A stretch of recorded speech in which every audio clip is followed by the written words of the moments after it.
There was a little bit of like, this is gonna be pretty wild, I don't know how we're gonna coordinate this, or I don't know, how we're gonna do it, because you don't wanna stand around. You want it to have impact, and I also realized that this is New York City, man. Walk around in your underpants is not really that big a deal. I'm Michael Keaton, and this is my life in pictures. Oh, this is the best. One of the best. So it was me and my brothers. I think that was at a place called Pymatuming Lake, and this was a big deal that I got to go, I remember. Oh, I was the baby. They always say the baby's the spoiled is called the baby. In some ways, you for sure are, which I loved and totally took advantage of. But in a lot of ways, it's quite the opposite. First of all, you almost never own anything of your own. You inherit stuff, which was totally fine by me. Also, I find this funny, actually. You're kind of dismissed a lot. You're just kind of taken for granted, go, oh yeah, where is he? I don't know, he's out in the yard somewhere, playing, but that, I love that, that you kind of were independent and off on my own a lot, which I loved. I was happier than you know. I've had a couple series canceled, and I almost floated out of bed the morning I got the news that they weren't gonna, shoot any more of these or do any more of these. It wasn't really a fun experience, and also I didn't want to be committed to anything like that. I wanted to have the freedom to play different characters and explore and experiment. It's odd that I don't think there's no way to have any kind of career, especially trying to do what I do, where it gets really lean and you start to worry or feel the stress. But I have to honestly say, I'm not sure. I knew when I started, I said to myself, well, there's no way I'm gonna let another day go by without me at least trying this and trying my hardest and working my hardest, because I just never wanted to be, 40 and say, why didn't I do that? So I never looked back, really. I just said, no, let's just give it everything. And it's never worry so much, or I never went through long periods. I thought, well, if it doesn't work, I know I'm capable of doing a lot of other things. I'll never starve, It was just always had that confidence. I always knew I could have a job. I could find a small apartment. I could get an inexpensive car that was owned by 7 other people, and I'd do okay. So that takes a lot of pressure off. It wasn't like all or nothing for me. I just said, if you're going to do this, you have to stay focused and work very hard at it. Oh yeah, look at those three. Look at those 3 people. Shelley Long and Henry Winkler. I remember distinctly going to see that movie in a matinee the first day it opened on a Friday, and I knew how I wanted to do it. I wanted to go by myself. I was totally prepared. I wanted to go, I wanted to get there, I wanted to get a box of popcorn, I wanted to sit in the theater, and I wanted to wait for it all to come up on a screen, because even though I liked and still do really like television, and television is fantastic now, a larger screen and bigger stories and movies always appealed to me, and do, filmmaking, etc. So that's all I wanted to do, and I drove to the Valley in I think maybe by that time I had a Honda Civic or a Mazda or something. And I drove out and parked my car, make sure I got there in time. A couple of trailers came up and sat back and just decided to totally enjoy it. Of course, you look at certain things and even then you go, ooh, I'd like to have that scene over again, but mostly I didn't get too neurotic about it. I just kind of said, you have to enjoy it, as opposed to picking it apart, which, I do sometimes. Oh, I love this. I remember tons about this. First of all, the fabulous, and I mean fabulous legend, Terry Garr. How fantastic she is, and how sweet she is, and how much fun we had in this movie. I owe you one, Jack. It was John Hughes's first movie that had gotten made. And I remember reading the script, and I remember laughing out loud 3 or 4 times. And that's encouraging, to say the least. You say, okay, I know there's at least those laughs in there. And I thought, well, done right, this could be really good, and I could be good at it. Meanwhile, I look like I'm 10.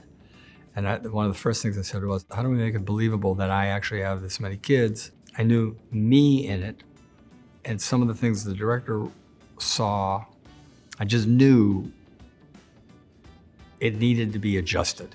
And so there was a lot of rewrites on the spot and also beforehand that he just kind of had to trust me on, and he did. And then I kind of created some things to make it, what I thought was better. And as an example, the chainsaw thing was not in it. That came out of an idea I had moments before. I said, okay, this guy's coming to my house. He's going away with my wife for a weekend. He's just insecure enough to feel threatened. So I said, I'm going to act in a way where I'm very confident and cocky. I'm Jack Butler. Nice to meet you. Pleased to meet you. Huh? And then I asked the prop man, I said, wait a minute. Do we have any tools or something? Go get me. And he went down and I saw the chainsaw. I said, yeah, give me a chainsaw. And then he said, you want these goggles? I said, yeah. And that kind of happened at the last minute, but there was a lot of that on that movie. Oh yeah, look at that, man. Look at this, girls. Yeah, I had a meeting with this guy, Tim Burton. Somebody said, do you want to meet this guy? He made this movie, Pee-wee's Big Adventure and stuff. And I'd seen a little bit. I never even watched the whole movie, I don't think. And I said, sure. And I went and I met him, and he, we were a pleasant meeting, and I had no idea. He was trying to explain Beetlejuice to me, and I just didn't know what he was talking about. I'm not being sarcastic, but here's the thing. The feeling I got watching him try to explain things, my gut said, this guy is something, for sure something. Plus, I just liked him. I liked him as a person. I got along with him, and he seemed like my kind of eccentric artist, So I said, give me the night. Give me the night to think about it. And I called the wardrobe department and I said, send me a rack of clothing from all different periods of time. And I said, okay, I'll see you a little bit later. And I was leasing a house, I had no furniture in it. I said, I got nothing to do tonight, let me figure something out. So I remember walking around this empty house, saying I want to create a walk, and I don't know, it just started to evolve. And I just said, this could be fun. I have no idea if this is anything. It's showtime. He had the imagery of the big black eyes and the pail and the imagery of a white striped suit. What do we got here tonight, kids? That was set, that was solid. After that, I just started making stuff up, and I'd come in and go, okay, that looks good. Then I'd go back on the set, start working. Then I got on the set, he looked at it. The crew started kind of like, they were amused, and then we started working. We didn't even know what we were, he knew what he was doing. He had it in his head clearly. He had the imagery in his head of the sets and the world. I just had to go fit into it. I know why I'm standing like that. They had been still building the suit and making the suit, and they didn't really have it until the first day I was gonna shoot. So once again, we didn't know how that was gonna work. And in fact, it didn't exactly. And it took a long time to get in, and I just remember, I'm claustrophobic. So I get into this thing, and I zip it up, and I go, I'm never gonna make it. I'm never gonna make it.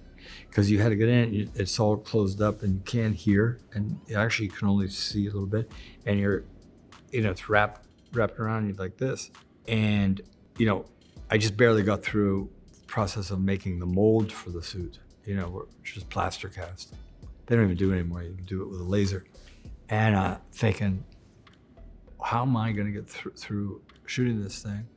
I knew what we were gonna do, but I didn't know how it was gonna work, and they didn't know how it was gonna work, and we had to make adjustments. So I said to myself, this is perfect for this guy. You couldn't hear, barely, I can do it now, and I thought, this makes me feel real solitary, really, really, even deeper inside, because Bruce Wayne was a deep dude, and was very solitary person, and wounded and deep and introspective and odd, quirky guy, but kind of lived alone in this big old damp, cold house and wasn't in any kind of relationship or anything. I thought, that's what you do. You just give in, relax, and make yourself feel like that inside. So it was this, when actors use the expression, use it, whatever the condition is, just use the condition. Well, this was like a gift handed to me. I'm Batman. However, it was miserable, just miserable. Just getting in and out of it was, an hour and a half or something. But everybody talks about, oh, you were in such, I mentioned it once early on. I said, yeah, it's obviously uncomfortable. But then they made it a big thing out of it. It wasn't that big a deal. Once I got used to it, I was just going to work. Yeah, look at his hair. I love this show. I love this era because I like to talk to him. And I go, this is the area of the no smiling picture because he's got a great smile and he smiles. But this is, I guess he's still in college or something based on that haircut. Here's what I think about kids in general. I take credit for being a good father. I will give his mom enormous credit for being a tremendous mom. Great, great, great mom. And that's why he's a good kid. But also, you know what it is? It's him. I think there's something in some people that's just in them. I mean, there's no question parenting is not just important, it's key, right, in terms of development. But sometimes there's just something in certain people, so the rest of the credit I give to him. He just is built a certain way, always was. Sweet guy, thoughtful. But, oh yeah, that's when you look back, you go, zero regret. Oh yeah, this is special. This is special. Birdman, right here in the city. I remember how long it took to get that shot. Oof. Took a long time. First of all, it was for sure better for the character if I was unfit. And I was not particularly fit, I don't think, because we had been shooting in New York and I was staying in hotels and, working till all hours. And so then it's not like I was taking care of myself. When people kept talking about that scene, there was a little bit of like, this could be pretty wild. I don't know how we're going to coordinate this, or I don't know how we're going to do it, because you don't want to stand around. You want it to have impact, and I also realized that this is New York City, man. Walk around in your underpants is not really that big a deal. Nobody's going to go, hey, you put some clothes on, mister. People just kind of walk around people like that, which is what makes this place so great. But we had to coordinate it physically, and it was kind of really liberating and kind of great because the character was so nuts. He was so truly had lost his mind to some degree that it's kind of perfect. It's kind of exhilarating because it's not like you're not aware of it, but then you're kind of not aware of it. You're just kind of doing it. I don't know, but I love that I did it. I can always say I ran through New York Minor. Oh yeah, it's River. That's Riv. He loves Pittsburgh, wants to live in Pittsburgh. And so when I get to take him back there, he's around the family and they love him, and he gets to go to the Steeler game and I take him down on the field, so all that stuff good. So anything we do, sports, certainly going to the ballpark or playing sports. I don't coach him or anything, but I'm always doing it as games, or he and I watching games on TV or going to a Laker game or a Pirate game or a Steeler game. To get recognized by your peers is always great. Dopesick was special, shot during the pandemic. I lost my nephew to fentanyl, heroin and fentanyl. So that obviously made it even more special. It's one reason I did it. If some people think it's the only reason I did it, it wasn't. It was just really well written, and I would have said it if I would have done it anyway, but it definitely pushed it over the top for me, to honor them, I guess, but also bring awareness to it for other people. And, there's been several awards that are, you win them, you like them, and it's fun for sure. And I don't kind of downplay that stuff. I don't talk about it a lot, but I don't downplay it at all. I don't go, oh, that's not important. I like it. Somebody says, hey, here, you want a prize? Here's a prize. What's not to like about that? I love that. That's a really good photo. Yeah, I remember this. This was great. She prides herself in going, like, somebody walks up to her and goes, that is a fantastic fill in the blank. And she'll go, thank you. $39, TJ Maxx. That's her thing. That's kind of her thing. She's known for it. And I think this is where Vera Wang walked up to her and said, my God, where did you get that thing? And she goes, this, I got it at so-and-so, $119. Something like that, sounded great. But I could not have gotten through Dopesick without her.